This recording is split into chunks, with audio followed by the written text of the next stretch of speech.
오늘 우리에게 주시는 말씀 받도록 하겠습니다. 오늘 우리에게 주시는 말씀은 야고보서 5장 13절로 20절까지의 말씀입니다.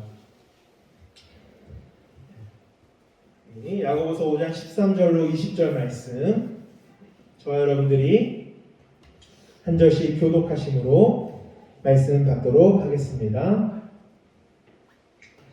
너희 중에 고난당하는 자가 있느냐? 그는 기도할 것이요. 즐거워하는 자가 있느냐? 그는 찬송할지니라. 너희 중에 병든 자가 있느냐? 그는 교회의 장로들을 성할 것이요. 그들은 주의 이름으로 기름을 받으며 그를 위하여 기도할지니라. 기도는 병든 자를 구원하리니 주께서 그를 일으키시리라. 혹시 죄를 범하였을지라도 사하심을 받으리라. 그러므로 너희 죄를 서로 고백하며 정의 낫기를 위하여 서로 기도하라. 의인의 간구는 역사하는 힘이 뿐이니라. 엘리야는 우리와 성정이 같은 사람이로되 그가 비가 오지 않기를 간절히 기도한즉 3년 6개월 동안 땅에 비가 오지 아니하고 다시 기도하니 하늘이 비를 주고 땅이 열매를 맺었느니라.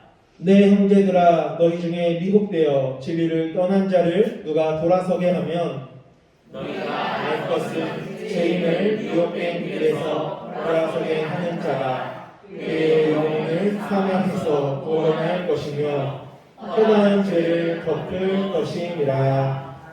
아멘. 할렐루야. 오늘은 믿음의 기도라고 하는 제목을 가지고 함께 은혜를 나누겠습니다. 오늘 말씀을 전할 수 있도록 허락해 주신 하나님과 담임 목사님께 감사를 드립니다. 제가 이 야고보서를 1장부터 쭉 읽어 나가기 시작했는데요. 이제 오늘이 마지막 야고보서의 결론 부분입니다. 그리고 마지막 교회를 향한 또 성도들을 향한 마지막 당부의 말씀이기도 합니다. 우리가 이 야고보서는 믿음, 우리가 행함으로써 나타나는 그 믿음에 대한 말씀, 그것이 주제라고 말씀을 드렸는데 오늘은 기도에 관한 교훈으로 말씀이 되어 있습니다. 믿음의 가장 뚜렷한 행동, 우리가 믿는 자들이 가장 정말 행동해야 할 것이 무엇인가? 그것은 바로 기도라고 하는 것입니다. 그래서 오늘 말씀은 누가 기도해야 하는가? 또 어떻게 기도해야 하는가? 기도하면 어떻게 되는가에 대해서 우리에게 말씀해주고 있습니다. 누구나 기도할 수 있습니다. 그러나 누구나 응답받는 것은 아닙니다. 어떻게 기도하느냐에 따라 응답받을 수도 있고 받지 못할 수도 있습니다. 오늘 우리는 본문 말씀을 중심으로 기도에 관한 교훈을 함께 찾아보고 또한 우리가 정말 응답받는 기도의 용사들이 다 되실 수 있기를 주님의 이름으로 간절히 축원합니다. 그렇다면 우리가 먼저 누가 기도해야 하는가에 대해서 한번 함께 말씀을 나누겠습니다. 누가 기도해야 하는가? 오늘 말씀에서 이야기하기를 가장 먼저 이야기하는 것이 바로 고난 당하는 사람들입니다. 우리가 계속해서 이 야고보서의 이 후반부 말씀을 보면서 이 고난받는 자들을 향한 이 관심과 그들을 향한 겉면의 말씀들을 계속해서 보게 됩니다. 오늘 13절 말씀을 보니까 너희 중에 고난당하는 자가 있느냐? 저는 기도할 것이요 라고 그렇게 말씀합니다. 우리가 이 살아가면서 견디기 어려운 시험과 시련, 그런 고통들을 다 우리가 고난이라고 볼 수가 있습니다. 우리가 이 세대를 살아가면서 겪게 되는 고난들은 대부분 개인적인 것들입니다. 예를 들면 어떤 사업의 실패, 경제적인 어려움, 또 인간관계에서 오는 어려움, 이런 개인적인 것들로 우리가 괴롭힘을 당합니다. 그런데 이 야고보서 쓰여질 당시에 이 초대교회 교인들에게 있어서는 이런 개인적인 고난에 더해서 외부에서 박해로 인하여 받는 그런 고난까지 겪어야 했습니다. 그래서 그들이 막 교회가 흩어지게 되고 다른 나라로 믿음의 어떤 자유를 찾아 떠나가게 되고 그런 고난들을 겪게 되는 것입니다.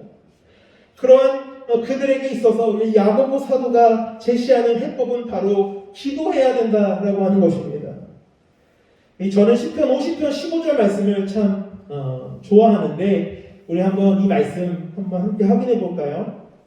함께 한번 읽어보겠습니다. 시작.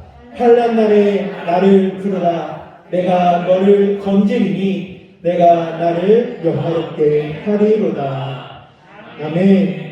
여기서 부르라고 하는 것은 무엇입니까? 부르짖어서 기도하라라는 것입니다. 그렇게 기도할 때 내가 너를 건져 주겠다라고 그렇게 우리에게 약속하십니다. 그래서 우리가 주님께 하나님께 간절하게 기도하면 하나님이 들어주실 수밖에 없는 거예요. 왜 그렇습니까? 그 하나님께 우리가 간절하게 나아가서 기도하는데 하나님이 그 기도를 들어주시지 않으시면 하나님 스스로가 자신의 그런 권위와 권세와 영광을 떨어뜨리게 되는 거잖아요. 그러니까 우리의 기도를 들어주셔야만이 하나님의 또 이름이 영화롭게 되는 것입니다. 우리의 기도에 응답하시는 그 하나님을 믿고 우리가 부르짖어 기도할 수 있게 되기를 간절히 소망합니다. 아멘. 이 세상에 살아가면서 고난 없이 살아가는 것이 가장 좋겠죠. 그러나 고난 없는 인생이라는 것은 없다라는 것입니다. 언제 누구에게나 고난은 다가옵니다. 그러나 고린도후서 4장 17절을 보면 환난이나 고난은 잠깐이고 크고 영원한 영광에 비해서 지극히 가벼운 것이라고 그렇게 우리에게 말씀합니다. 또한 이사야서 63장 9절 말씀을 보면 하나님은 그들의 모든 환난에 동참하신다라고 그렇게 말씀하십니다. 하나님은 결코 우리를 떠나지 않으신다라는 것입니다. 내가 힘들고 외롭고 괴로울 때 사람들은 내 곁을 떠나가게 되고 내 주변에 그렇게 나를 반겨주고 위로해주고 함께 있어줬던 그런 사람들이 다 떠나갈지라도 하나님은 우리 옆에서 함께 계셔주시고 가슴 아파하시고 또 위로해주시는 그런 위로자인 것입니다. 여러분, 그래서 위로라고 하는 말에는 곁에 머문다라고 하는 그런 뜻이 있습니다. 그 누가 나의 고통을 알고 내 아픔을 알고 내 소가리를 알아줄 수 있을까요? 오로지 하나님 한 분밖에는 없는 줄로 믿습니다. 옛날에 어떤 사람이 이 꿈을 꿨다고요. 인생의 어떤 여정을 이렇게 살아온 그 길이 어떤 눈길을 걷는 것처럼 그렇게 쫙 펼쳐졌다고 합니다. 어린 시절부터 해서 이제 그 눈길 위에 발걸음이 이렇게 찍히기 시작하는 거예요. 점점점 그 발자국이 커지고, 그러면서 또 그가 하나님을 이제 믿기 시작한 그 이후부터는 이제 발걸음이 4개가 되는 거예요. 내 발자국과 하나님의 그 발자국까지 해서 내가 하나님을 믿고 난 이후에 하나님과 이렇게 동행하면서 4개의 그 발자국이 이렇게 같이 나란히 걸어가고 있습니다. 그런데 어느 순간 보니까 갑자기 발자국이 다시 2개가 되는 거예요. 이렇게 가만히 그때를 살펴보니까 내 인생에 있어서 가장 힘들고 어렵고 가장 고통스러웠었던 그때에 발자국이 다 2개만 그렇게 찍혀 있는 겁니다. 그러니까 이 사람이 그때까지 함께 하셨던 그 발자국이 찍혀 있지 않으니까 하나님한테 약간 서운하다는 듯이, 하나님, 내가 이때 정말 너무나도 힘들고 어려웠는데 이때 하나님 어디 계셨습니까? 라고 그렇게 약간 투정 섞인 그런 불평을 이야기했다고요. 그랬더니 하나님께서 이렇게 말씀하더랍니다. 이 발자국은 너의 발자국이 아니라 내 발자국이란다. 내가 너를 업고 그 시기를 함께 걸어갔던 것이야 라고 그렇게 이야기했다라는 것입니다. 물론 어떤 꾸며진 이야기이겠지만 우리에게 시사하는 바가 있다는 것입니다. 하나님이 내 곁에 없는 것처럼 느껴지고 이 어려운 시기에 하나님 도대체 어디 계십니까? 나의 고통과 고난을 하나님 알고는 계십니까? 라고 생각되어지는 그때 하나님은 그 누구보다 우리와 함께 하시고 우리의 곁에 머무르시며 위로하신다라고 하는 사실입니다. 우리 고난당하는 상황 가운데서 나의 곁에 항상 함께 동행하시는 하나님을 우리가 믿고 기도하며 나아갈 수 있는 우리 성도님들 다 되실 수 있기를 간절히 소망합니다. 아멘. 2번째로 누가 기도해야 하는가? 14절 말씀을 보니까 이렇게 말씀합니다. 우리 한번 함께 읽어보도록 하겠습니다. 시작. 너희 중에 병든 자가 있느냐? 그는 교회의 장로들을 청할 것이요 그들은 주의 이름으로 기름을 바르며 그를 위하여 기도할지니라. 아멘. 병든 사람, 내가 지금 아픈 그런 사람들은 기도해야 하는데 특별히 어떻게 하라고 합니까? 교회에 도움을 요청하라는 거예요. 교회에 중보 기도를 요청하라는 것입니다. 교회의 장로들에게 요청하라고 하는 것은 곧 교회의 어떤 직분자들을 가리키는 것입니다. 그리고 또 교회를 대표하는 이 장로들, 이 직분자들은 그런 이 환자들을 신방하고 기도하라라고 하는 것입니다. 주목할 구절은 바로 기름을 바르고라고 하는 그 구절입니다. 당시에 뭐 약이 없던 그런 시대에 약을 바르는 것이, 기름을 바르는 것이 곧 이런 약을 바르는 행위와 같았습니다. 즉 어떤 그 치료의 목적으로 행하는 그런 행위였다라는 것입니다. 그러니까 우리가 환자에게 약도 주고 기도도 하라고 하는 것입니다. 간혹 가다가 우리가 볼 때에 그것이 알고 싶다라든지 그런데 보면은 이 병이 들었는데 병원도 가지 않고 약도 안 먹고 그럼 막 그냥 산속에 기도원에 들어가서 기도만 하고 그렇게 신유의 그런 역사만을 간구하는 그런 경우들도 우리가 간혹 보게 되지 않습니까? 어떤 그런 그릇된 어떤 신앙과 어떤 신비주의적인 그런 믿음으로 그렇게 하는 경우들이 간혹 있습니다. 그러나 약을 먹고 치료를 받고 수술하는 것을 기피할 필요가 없다는 것입니다. 마치 이것이 불신앙적인 행위이고 내가 하나님을 온전히 믿지 못하고 이것이 불신앙적인 그런 행동이다 라고 그렇게 생각하실 수 있는 그런 사람들이 간혹 있을 수 있어요. 하지만 그것을 제약시하는 것은 잘못된 행동입니다. 내가 치료를 받고 병원을 가고 약을 먹는 것이 결코 그것이 죄악이거나 믿음 없는 행위가 아니라는 거예요. 하나님은 그런 의술로서 의사들을 통하여서도 역사하실 수 있다는 것을 우리가 기억할 수 있기를 바랍니다. 열왕기하 20장 1절 말씀을 보면 히스기야 왕이 죽을 병에 걸리게 돼요. 이사야 선지자가 그를 찾아가서 당신의 목숨이 얼마 남지 않았습니다 라고 그렇게 이야기합니다. 하나님께서 당신을 죽일 것입니다 라고 이야기를 했어요. 그때 히스기야가 하나님께 간절히 기도합니다. 그러자 열왕기하 20장 5절을 보면 하나님께서 히스기야에게 말씀하십니다.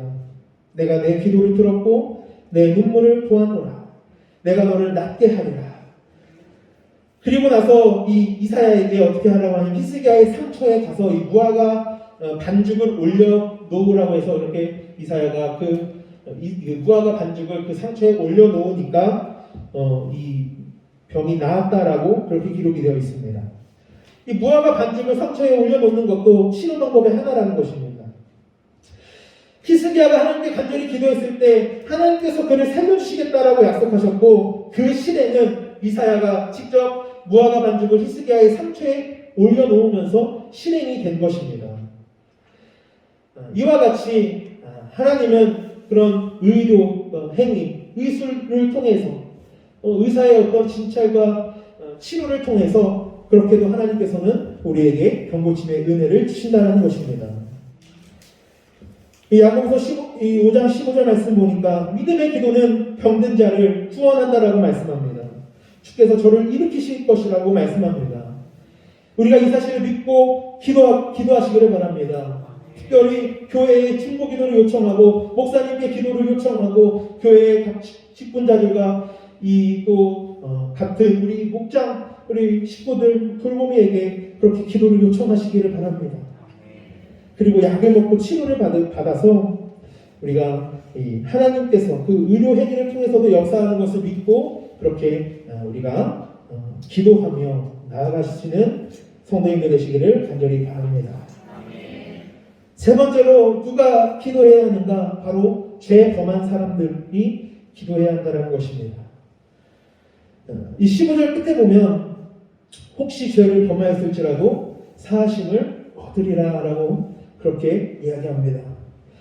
이것은 어떤 우리가 병도 병인데 이 죄의 결과를 통해서 오게 되는 병에 대한 이야기입니다. 우리가 죄와 상관없이 하나님 그 병이 꼭 반드시 하나님의 어떤 저주라든지 이런 결과가 아니라고 하는 것을 우리가 너무나도 잘 압니다. 하지만 우리가 이 잘못된 어떤 우리의 행동, 어떤 우리의 죄악 때문에 병에 걸리는 경우들도 있게 됩니다. 뭐 알코올 중독이라든지 에이즈라든지 이런 것들이 죄의 결과로서 오게 되는 것들입니다. 바울 사도는 이 병 걸릴 만한 죄를 범한 일이 없었습니다. 그런데 그는 평생 안질과 간질로 평생 고생했다라고 합니다. 그런 면에서 고난당하는 사람들, 질병으로 고통받는 사람들, 어떤 실패의 쓴잔을 마신 사람들을 다 바라보면서 다 죗값이라고 속단하는 것은 잘못된 것입니다. 그런데 본문의 교훈은 죄를 범한 사람이 죄를 범해서 이 병에 걸렸다는 것을 이야기하는 것이 아니라 본문의 교훈은 죄를 범한 사람이 사하심을 받는 길이 무엇인가를 밝히고 있는 것입니다. 바로 그것은 하나님께 죄를 고백하는 것이고 또 내가 잘못을 행한 그 사람에게 가서 또한 내 잘못을 고하는 것입니다. 우리가 하나님 앞에 잘못했습니다. 앞으로 안 하겠습니다. 용서해 주십시오라고 기도하고 우리가 회개해야 합니다. 그런데 여기서 비치는 사람들이 너무나도 많이 있다는 것입니다. 그런데 또 중요한 것은 서로 죄를 고하는 것입니다. 16절 말씀을 보면 너희 죄를 서로 고하며 라고 말씀합니다. 그 뜻은 하나님께 지은 죄, 하나님께 고백해야 될 죄를 사람에게 고백하라는 것이 아니라 내가 어떤 사람에게 잘못한 것이 있을 때 하나님에게도 우리가 참회를 하고 회개해야 되지만 내가 잘못한 그 사람에게 가서 나의 잘못을 시인하고 용서를 구하라라는 것입니다. 이 전두영이라고 하는 배우가 주연한 영화 밀양이라고 하는 영화가 있습니다. 여기서 이 전두영이 남편을 잃고 이 남편의 고향이었던 밀양으로 이제 내려가게 됩니다. 낙향을 하게 됩니다. 거기서 아들하고 둘이 살게 되는데 어느 날 이 아들이 유괴가 됩니다. 그리고 결국에는 싸늘한 주검이 돼서 발견이 돼요. 이 전도연이 정말 하늘이 무너지고 그런 세상이 다 무너지는 것 같은 그런 마음 가운데 우연히 교회의 어떤 이 집회 현장에 가게 되고 거기서 가슴을 치며 기도하며 하나님을 믿게 되었다라고 그렇게 고백합니다. 그리고 나서 자기 아들을 유괴하고 죽인 그 범인을 용서하겠다라고 하는 그런 마음을 가지고 이 범인을 찾아갑니다. 그런데 감옥에 가서 이 범인을 보는데 이 범인의 상태가 너무나도 말끔하고 너무나도 말쑥하게 멀쩡하게 있는 거예요. 자기 생각으로는 그 자신의 어떤 죄책감으로 막 괴로워하고 막 패인의 모습으로 있을 것을 생각을 했는데 너무 아무렇지 않게 너무 멀쩡한 모습으로 딱 나오는 겁니다. 그래서 여기 전대현이 물어봐요. 잘 지냈냐고. 그래서 나는 내가 하나님을 믿게 됐고 당신을 용서하기 위해 이곳에 왔습니다라고 이야기를 해요. 그랬더니 그 사람이 뭐라고 하냐면 정말 하나님을 만나게 되셔서 너무나도 감사하다. 그러면서 나도 이곳에 들어와서 하나님을 만났습니다라고 그렇게 이야기하는 거예요. 그리고 내가 하나님께 기도해서 하나님께 제 용서를 받았습니다.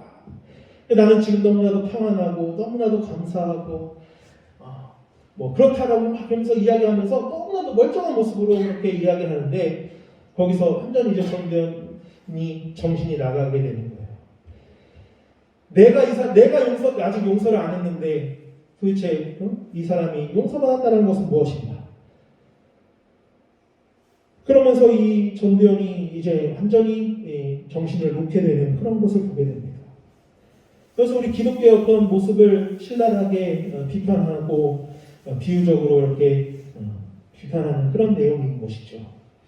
우리들의 모습은 그렇지 않습니까? 혹시 정말 내가 잘못한 사람에게 가서 잘못을 고백하고 그 사람에게 용서를 받고 그래야 진정한 죄사함이 이루어질 수 있는 것이지 내가 단순히 하나님께 기도했다고 해서 그 죄가 용서받는 것이 아니라는 것입니다.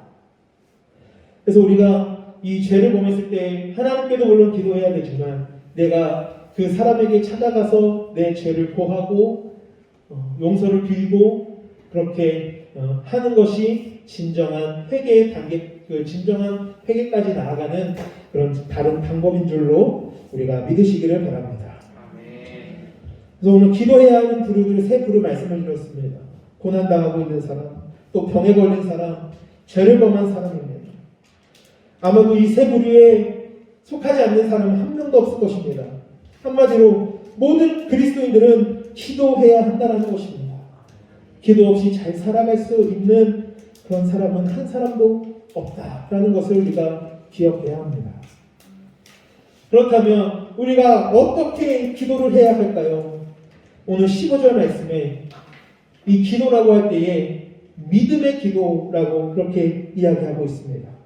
우리는 믿음으로 반드시 이루어질 것을 믿고 기도해야 합니다. 마가복음 11장 24절 보면 이렇게 말씀합니다. 무엇이든지 기도하고 구하는 것은 받은 줄로 믿으라. 그리하면 너희에게 그대로 되리라. 또한 마가복음 9장 23절 말씀 보면 할 수 있거든이 무슨 말이냐? 믿는 자에게는 능치 못할 일이 없느니라 라고 그렇게 말씀합니다. 우리가 의심하고 반신반의하는 기도는 의미가 없다는 것이죠. 우리가 철저히 믿으면 철저히 응답이 임하게 됩니다. 믿으면 믿음대로 됩니다. 믿지 않으면 안 된다는 것입니다. 그래서 우리가 믿음으로 기도할 때 하나님께서 반드시 역사하십니다. 또한 우리가 믿음으로 기도하되 또 간절한 기도가 이루어져야 합니다. 17절 18절 말씀, 오늘 본문의 17절 18절 말씀은 엘리야의 기도를 우리에게 예로 들고 있습니다. 이 엘리야의 기도는 열왕기상 17장에서 19장까지 기록된 그 기사를 이야기하는 것인데, 이 아합 왕과 이세벨의 우상숭배와 백성들의 죄가 원인이 되어서 3년 6개월 동안 가뭄이 계속되었습니다. 본래 이 비가 적은 나라이긴 했지만 제가 그 전에도 말씀드렸다시피 이 이스라엘 땅에 하나님께서 이른 비와 늦은 비로서 정말 필요한 때에 적절한 그 양의 비를 내려주심으로써 이 농사가 잘 이루어질 수 있도록 그렇게 역사하는 땅이라고 그렇게 말씀을 드렸습니다. 하지만 이 비가 적은 나라여도 3년 반 동안 그렇게 비가 오지 않고 가뭄으로 농사도 안 되고 목축도 안 되고 이제는 완전히 두 손 두 발을 다 들어버린 상황인 것입니다. 그때 믿음의 사람 엘리야가 하나님께 기도하고 비가 오게 했다라는 것입니다. 그때 그 기도를 야고보서 5장 11절은 간절히 기도했다라고 이야기합니다. 간절히 기도하고 또 18절 말씀에 이 기도했는데 바로 응답이 이루어지지 않았는데 거기서 포기하는 것이 아니라 어떻게 합니까? 다시 기도하는 거예요. 간절히 기도하고 다시 기도하고 응답이 임할 때까지 비가 올 때까지 계속 기도했다라는 것입니다. 이 엘리야가 기도하는 그 장면을 보면 그 기록을 보면 엘리야가 산 꼭대기에 올라가서 땅에 꿇어 엎드려 그 얼굴을 무릎 사이에 넣고 기도했다라고 그렇게 이야기합니다. 그리고 이제 사환이 이 비가 올 기미가 보이는가를 보기 위해 이 바다편을 바라보는 동안 그가 계속해서 반복하며 그 기도를 드리게 됩니다. 이 엘리야가 기도한 그 장소는 이런 바닥이 이렇게 평평하고 잘 되어 있는 곳도 아니고 카페트가 깔린 실내도 아니었습니다. 흙먼지와 돌멩이가 가득한 그 땅바닥에 꿇어 엎드려서 얼굴을 무릎 사이에 넣고 기도했다는 것입니다. 이 땅바닥에 무릎을 꿇고 얼굴을 무릎 사이에 넣는 것은 온전히 하나님을 향한 그런 항복, 굴복의 의미입니다. 그리고 그 기도가 비가 올 때까지 계속해서 반복되어졌다라는 것입니다. 그때에 하나님의 때에 그 기도에 응답이 이루어지며 구름이 떠오르고 빗방울이 떨어지게 되는 그런 역사가 일어나게 됩니다. 기도는요, 영적인 전쟁입니다. 기도하면 이기고 안 하면 지게 되는 것입니다. 그 기도를 해도 되고 안 해도 되고의 문제가 아니라 기도는 우리가 중단하지 않고 끝까지 해야 되는 거예요. 우리 인생에, 우리 신앙생활에 있어서 기도가 중단된다는 것은 곧 우리의 신앙생활도 무너지게 되고 하나님의 은혜가 끊어지게 되는 것을 의미하는 것입니다. 이 엘리야의 정말 간절한 그리고 응답이 될 때까지 반복해서 계속 했던 그 기도가 우리들의 기도, 내 기도가 될 수 있기를 간절히 소망합니다. 아멘. 그렇게 우리가 믿음으로 또 간절하게 기도할 때에 어떻게 됩니까? 병든 자가 구원을 받습니다. 주께서 그를 일으켜 주시고 죄를 사하여 주십니다. 수많은 역사들이 일어나게 되고 메마른 땅에 단비가 내리게 됩니다. 한마디로 우리의 모든 문제가 풀리고 구원의 역사가 일어나고 기적이 일어난다라는 것입니다. 이 성경을 볼 때 바로 이 기도의 이 기적들이 이 끊임없이 기록되어 있는 것이 바로 우리에게 주신 하나님의 그 성경 말씀 아닙니까? 그것이 단지 그들의 이야기, 그냥 역사적인 어떤 사건으로 끝나는 것이 아니라 이 결론은 우리들의 이야기로 끝이 나야 하는 줄로 믿습니다. 우리에게 기도해야 할 일들이 너무나도 많이 있습니다. 그리고 우리는 다 기도해야 된다는 것을 다 알고 있습니다.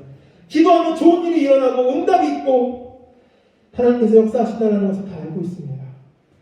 그런데 기도를 안 하고 있다는 거예요. 하다가 말다가 자꾸 이렇게 됩니다. 우리가 시험을 이기기 위해서 뛰어서 기도해야 될 줄로 믿습니다. 응답을 받기 위해 우리가 믿음으로 간절하게 기도해야 되는 줄로 믿습니다. 우리 모두 엘리야와 같은 그런 간절한 기도로 응답받고 우리가 받은 은혜를 당당하게 간증할 수 있는 간증의 주인공들이 다 되어질 수 있기를 주님의 이름으로 간절히 축원합니다.